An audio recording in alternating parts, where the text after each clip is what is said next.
दोस्तों, जब भी हम खुफिया एजेंसियों की बात करते हैं तो हमारे दिमाग में अमेरिका की CIA, इजराइल की मोसाद, ब्रिटेन की MI6 या भारत की RAW का नाम आता है। फिल्मों में हमने अक्सर देखा कि कैसे जासूस दूसरे देशों में जाकर अपने देशों की रक्षा करते हैं, लेकिन क्या आपने कभी सोचा है कि दुनिया का सबसे शांत और तकनीकी में सबसे आगे रहने वाला देश जापान पिछले 80 सालों से बिना किसी खुफिया एजेंसी के कैसे चल रहा था? और अचानक ऐसा क्या हुआ कि द्वितीय विश्व युद्ध के 8 दशक बाद जापान लगभग 4000 करोड़ यानी $407 बिलियन खर्च करके अपनी खुद की सेंट्रलाइज्ड खुफिया एजेंसी बनाने जा रहा है? क्या जापान फिर से किसी युद्ध की तैयारी कर रहा है या इसके पीछे कोई बहुत बड़ा कूटनीतिक खेल है? नमस्कार दोस्तों, मेरा नाम है प्रखर और आप देख रहे हैं प्रखर इनसाइट्स। आज के इस वीडियो में हम जापान के इसी ऐतिहासिक फैसले को डिकोड करेंगे और समझेंगे कि आखिर दुनिया की जियोपॉलिटिक्स में क्या खिचड़ी पक रही है। वीडियो को अंत तक जरूर देखिएगा क्योंकि इसका एक कनेक्शन रूस यूक्रेन युद्ध से भी जुड़ा है। कहानी को समझने के लिए हमें थोड़ा फ्लैशबैक में जाना होगा। साल 1945 द्वितीय विश्व युद्ध का अंत। हिरोशिमा और नागासाकी पर परमाणु बम गिरने के बाद जापान पूरी तरह से तबाह हो चुका था। इसके बाद 1947 में जापान ने अपना नया संविधान लागू किया जिसमें एक आर्टिकल 9 जोड़ा गया। इसे शांति का क्लॉज यानी पैसिफिक पॉलिसी कहा गया। जापान ने कसम खाई कि वो अब कभी युद्ध नहीं करेगा, अपनी बड़ी सेना नहीं रखेगा और खुफिया एजेंसी तो बिल्कुल नहीं बनाएगा। अब आप सोचेंगे तो फिर जापान की सुरक्षा कौन कर रहा था? इसका जवाब है अमेरिका। जापान ने अमेरिका के साथ डील किया कि आप हमारे देश में मिलिट्री बेस बनाइए, हमारी रक्षा कीजिए और हम सिर्फ अपनी इकोनॉमी और टेक्नोलॉजी पर फोकस करेंगे। एक और कारण था कि जापानी जनता खुद जासूसों से नफरत करती थी।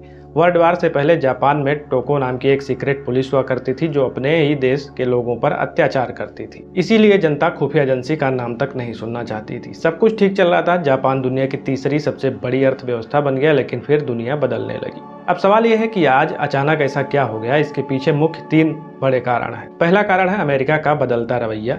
जापान पूरी तरह अमेरिका पर निर्भर था, लेकिन डोनाल्ड ट्रंप के दौर में अमेरिका की नीतियां बदली। अमेरिका ने साफ कह दिया कि अगर आप चाहते हैं कि हम आपकी सुरक्षा करें तो आपको हमें भारी भरकम पैसा देना होगा। जापान को समझ में आ गया कि अमेरिका की इस छत्र छाया का भरोसा कभी भी टूट सकता है। अगर कल को कोई हमला हुआ तो अमेरिका पहले पैसे मांगेगा फिर बचाएगा। दूसरा कारण है खतरनाक पड़ोसी देश। जापान के आसपास का माहौल अब ऐसा नहीं रहा। उत्तर कोरिया आए दिन जापान के ऊपर से बैलिस्टिक मिसाइलें उड़ाकर टेस्ट करता रहता है। चीन अपनी आक्रामक नीतियों से ताइवान और साउथ चाइना सी में जापान को डरा रहा है। इन दोनों देशों के साथ जापान का पुराना ऐतिहासिक विवाद है। तीसरा और सबसे बड़ा कारण है रूस यूक्रेन युद्ध का पर्दाफाश। यहीं से कहानी में सबसे बड़ा ट्विस्ट आता है। जब रूस और यूक्रेन का युद्ध शुरू हुआ तो अमेरिका और यूरोप ने रूस के खिलाफ सख्त एक्शन लिए।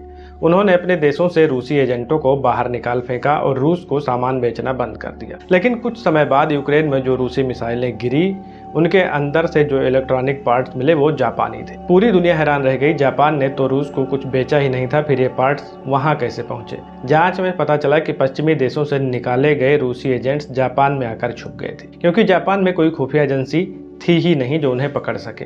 उन्होंने आराम से जापानी बाजार से इलेक्ट्रॉनिक सामान खरीदा और खुफिया तरीके से रूस भेज दिया। इस घटना ने जापान की आंखें खोल दी। पश्चिमी देशों ने भी जापान पर दबाव बनाया कि अपना खुफिया तंत्र बनाओ, वरना तुम्हारा देश विदेशियों के लिए एक सेफ हेवन बन जाएगा। आखिरकार जापान ने तय कर लिया कि अब पानी सिर से ऊपर जा चुका है। मई 2026 में जापान की संसद ने ऐतिहासिक विधेयक पास कर दिया। $407 मिलियन करीब 4000 करोड़ रुपए का बजट पास किया गया।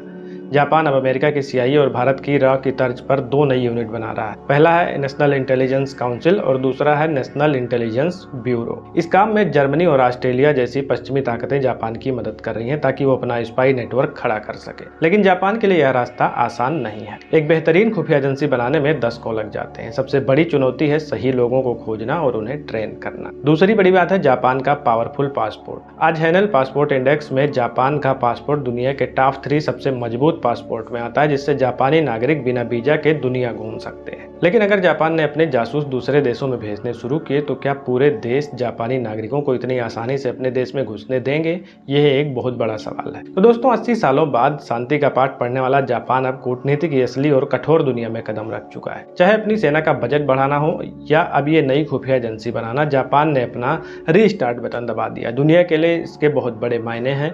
एक शक्तिशाली और सजग जापान एशिया में चीन के बढ़ते प्रभाव को रोकने में बहुत बड़ा भूमिका निभा सकता है। अब मेरा सवाल आपसे है कि आपको लगता है कि जापान का अपनी खुफिया एजेंसी बनाना दुनिया की सुरक्षा के लिए अच्छा है या इससे एशिया में हथियारों और जासूसी की एक नई रेस शुरू हो जाएगी? आपकी जो भी राय है कमेंट बॉक्स में जरूर बताएं और ऐसे जियोपॉलिटिकल एक्सप्लेनर अगर आपको पसंद आए तो हमारे चैनल को सब्सक्राइब करना ना भूलें। मिलते हैं नेक्स्ट वीडियो में, तब तक के लिए जय हिंद, जय भारत।